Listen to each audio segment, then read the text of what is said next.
नमस्कार, मैं हूं अशोक वर्मा। आप देख रहे हैं टीवी20 न्यूज। उत्तर प्रदेश के आजमगढ़ जिले के मुबारकपुर विधान से शाह आलम ने अपना घोषणा पत्र जारी किया है। देखें रिपोर्ट। समाजवादी पार्टी की ओर से एसआईआर के संबंध में पीडीए भवन मुख्य पार्टी कार्यालय अनवरगंज आजमगढ़ में वरिष्ठ नेताओं, सांसदों, विधायकों, पदाधिकारियों तथा विधानसभा स्तर के सेक्टर जोन में ब्लॉक प्रभारियों की बैठक आयोजित की गई। बैठक की अध्यक्षता जिलाध्यक्ष हवलदार यादव ने की। बैठक को संबोधित करते हुए सांसद धर्मेंद्र यादव ने आरोप लगाया कि भारतीय जनता पार्टी शासन सत्ता का दुरुपयोग कर मतदाता सूची में गड़बड़ी के माध्यम से चुनाव जीतने का प्रयास कर रही है। उन्होंने कहा कि समाजवादी पार्टी लोकतंत्र और संविधान की रक्षा के लिए संघर्षरत है और पार्टी के पदाधिकारी एवं कार्यकर्ता भाजपा के मंसूबों को सफल नहीं होने देंगे। उन्होंने कार्यकर्ताओं को सक्रियता और संघर्ष के लिए धन्यवाद देते हुए कहा कि 2027 के चुनाव तक यह संघर्ष जारी रहेगा। धर्मेंद्र यादव ने केंद्र और प्रदेश सरकार पर जनहित के मुद्दों की अनदेखी का आरोप लगाते हुए कहा कि महंगाई और बेरोजगारी बढ़ रही है, जबकि निवेश के नाम पर केवल घोषणाएं हो रही हैं। उन्होंने यह भी कहा कि प्रदेश की जनता बदलाव चाहती है और विकास और खुशहाली के लिए अखिलेश यादव को पुनः सत्ता में लाना चाहती है। बैठक में एमएलसी व राष्ट्रीय महासचिव बलराम यादव, विधायक व पूर्व मंत्री दुर्गा प्रसाद यादव, सांसद दुर्गा प्रसाद सरोज, विधायक आलमबदी आजमी, डॉक्टर संग्राम यादव, नफीस अहमद, डॉक्टर अचैन सिंह पटेल, पेचई सरोज, पूजा सरोज, कमलाकांत राजभर, जिला पंचायत अध्यक्ष विजय यादव, पूर्व सांसद नंद किशोर यादव, पूर्व मंत्री डॉक्टर रामदुल्ला राजभर, पूर्व एमएलसी कमला प्रसाद यादव सहित बड़ी संख्या में पार्टी नेता, पदाधिकारी और कार्यकर्ता उपस्थित रहे। आज एसआईआर की जो बैठक चल रही है, सांसद जी भी ने क्या कहना चाहिए? ईश्वर यादव समाजवादी पार्टी पिछड़ा प्रकोष्ठ प्रदेश उपाध्यक्ष। आज किस तरह की बैठक चल रही है? ये बैठक जो है वोट को लेकर के है। जो एसआईआर का जो चल रहा है उसमें किन लोगों का नाम बढ़ा, किनका छूटा, जिनका छूटा है उनका किस तरह से उसमें सबमिट किया जाए, इसलिए आज ये बैठक यहाँ बुलाई गई है और सभी बूथ के जो कार्यकर्ता, पार्टी के नेता सभी लोग यहाँ आए हुए हैं। 2027 में तैयारी 2027 में जो तैयारी है पूरी मजबूती के साथ, पूरे दमखम के साथ समाजवादी पार्टी हमारे राष्ट्रीय अध्यक्ष जी के नेतृत्व में लड़ा जाएगा। 2027 सरकार बनाने हर हाथ में 2027 में सरकार बनानी है। किसान, नौजवान सभी पीड़ित हैं, परेशान हैं और देश खुशहाली से बदहाली की ओर जा रहा है। इससे हर हाथ में समाजवादी पार्टी सरकार बनाना बहुत ही आवश्यक है। मैं शिव नारायण सिंह, पूर्व जिला पंचायत सदस्य, भावी उम्मीदवार बिलरियागंज ब्लॉक प्रमुख, और हमारी समीक्षा एसआईआर को लेकर के चल रही है और हमारे मुख्य अतिथि माननीय सांसद धर्मेंद्र यादव जी जो संचालन कर रहे हैं और हमारे 10 विधानसभा के विधायक और एमएलसी, पूर्व वर्तमान ब्लॉक प्रमुख सारे लोग उपस्थित हैं और पूरे जिले के जोन प्रभारी, सेक्टर प्रभारी, बूथ प्रभारी और हमारे समाजवादी पार्टी के सारे कार्यकर्ता उपस्थित हैं। उनको जो है हमारे मुख्य अतिथि यही बताने का काम कर रहे हैं कि आप लोग 2027 जब तक चुनाव न हो जाए विधानसभा का, तब तक मुस्तैदी से अपने वोट को रखाने का काम करें और बढ़ाने का काम करें। और बीजेपी जो घटाने काम कर रही है हमारे वोटों को, उसको हम लोग निगरानी रखने का काम करें ताकि हमारे साथ कोई दिक्कत ना हो और हम 2027 के लक्ष्य को। फार्म 67 हमारा सही चल रहा है। हमारे सेक्टर प्रभारी, जोन प्रभारी जितने लोग हैं विधानसभा वाइज सारे लोग लगे हुए हैं, उसमें कोई कमियां नहीं मिल रही हैं और आने वाले दिन भी हमारे लिए अच्छा होगा। और मार्च होली का दिन भी आ रहा है। सारे लोगों को मैं बधाई देता हूं, होली की ढेर सारी शुभकामनाएं देता हूं। जैसे रंगों में रंग मिल जाते हैं उसी तरह से हमारे समाजवादी पार्टी के रंग में सारे रंग मिल जाएंगे और 2027 में हम लोग अपने माननीय राष्ट्रीय अध्यक्ष को मुख्यमंत्री बनाएंगे और समाजवाद को आगे बढ़ाएंगे। और हमारे नेताजी मुलायम सिंह यादव को श्रद्धा सुमन अर्पित करते हैं और उनके हम लोग जो हमारे लिए अमर शहीद हुए हैं उनको हम लोग बहुत बहुत श्रद्धा सुमन अर्पित करते हैं ताकि उनके बताई हुए सीखों पर हम लोग आगे चलें।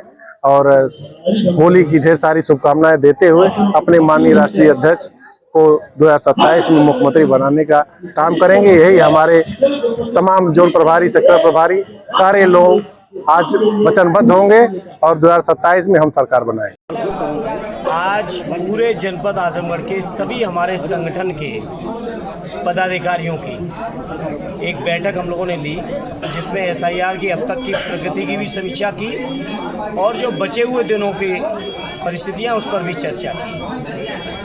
हम समाजवादियों को पूरी शंका है और इस बात के लिए हम अपने साथियों को तैयार किए हैं कि ये बीजेपी के लोग षड्यंत्र करके एसआईआर के आखिरी कुछ दिनों में षड्यंत्र करना चाहते हैं। इसलिए जहां मैं अपने आजमगढ़ के संगठन के लोगों के बीच अपनी बात कहा हूं, वहीं आपके माध्यम से जहां तक भी हमारी आवाज़ जा रही है पूरे उत्तर प्रदेश में, अपनी पार्टी के लोगों से कहूँगा कि आखिरी एक हफ्ता जो बचा है इसमें हमें आपको बहुत अलर्ट रहना है, क्योंकि ये बीजेपी के लोग अब जनता में लोकप्रियता खो चुके हैं। अब ये केवल षड्यंत्र करके चुनाव जीतना चाहते हैं, बेईमानी करके चुनाव जीतना चाहते हैं। और अगर एसआईआर की लिस्ट में हम लोगों ने फर्जी वोट बीजेपी के जुड़ने से रोक लिए और अपने साथियों के जायज़ वोट हम लोगों ने लिस्ट में रखवा लिए, डलवा लिए, तो निश्चित तौर पर हमारी चुनाव की बहुत बड़ी सफलता यहीं से शुरू हो जाएगी।